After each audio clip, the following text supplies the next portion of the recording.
Today I'm doing a quick but detailed review on the Flysea extra fine tip acrylic markers. We're using this as an example to show you guys what it looks like.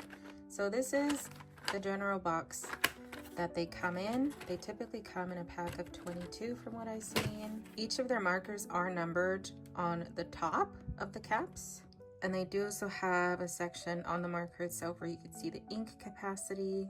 These are the extra fine tips, so it's the tips that you have to be really careful when it comes to painting or drawing with them, because you might accidentally get like a whiplash splatter situation on your drawings if you're not careful. I will try to show you what I mean. They are pump activated, so you do have to shake it and then pump the marker itself to get the ink flow coming out on the tip. Every now and then as you're using it, you will be able to see that the tip is drying out, so you have to repump it again to get more ink flow on your marker. I got the full set that's currently on the TikTok shop, so that's 14 different sets, and here are all my swatches. They do dry at a matte finish, and they have a decent amount of colors, though you can never go wrong with adding more colors, right?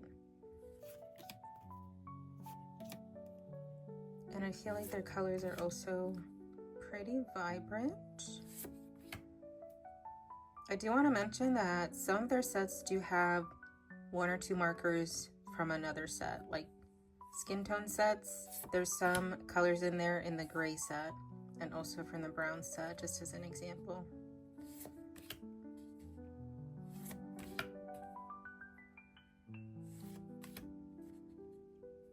Here is a set of pages that I did 100% all Flysea extra fine tip markers, and I did varnish this page. I did do a brush on and a spray on varnish. Here are my initial examples. Ignore this, that's for a separate video in the future. So this is the spray on varnish with Flysea. This metallic color is the only one that's smeared when I sprayed it on, and I brushed it just to see if it's going to smear with the spray on as well, so that's the only one that's smeared. And then here is the brush on varnish that I used. Again, the metallic one is the only one that's smeared. This is what I use for my varnishes. So this is the brush on, this is the spray on. I do want to add, when you do your varnish tests, test all of your colors, because since the pigments are different, it's going to slightly change the formula from the marker itself. So there's going to be some colors that are going to smear, let's say in the metallic set, and others will not. Something about chemicals, don't ask me how, but that's how it is.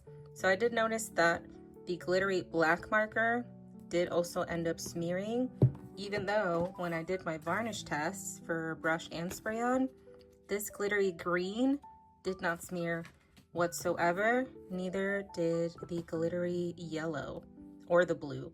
Those did not smear at all, but the black one did. Overall, I would say these markers are really good. They're a great dupe to the Toolyart extra fine tip markers. They're highly affordable. I got all of my sets for I think under $10 each with tax. The Toolyart ones are like 40 bucks plus tax. So yeah, definitely recommend checking out the Flysea markers. Now we're gonna test it out on gessoed and non-gessoed paper so you guys can see the difference on how these can end up scratching your pages. If you go back and forth, see it's already starting to scratch.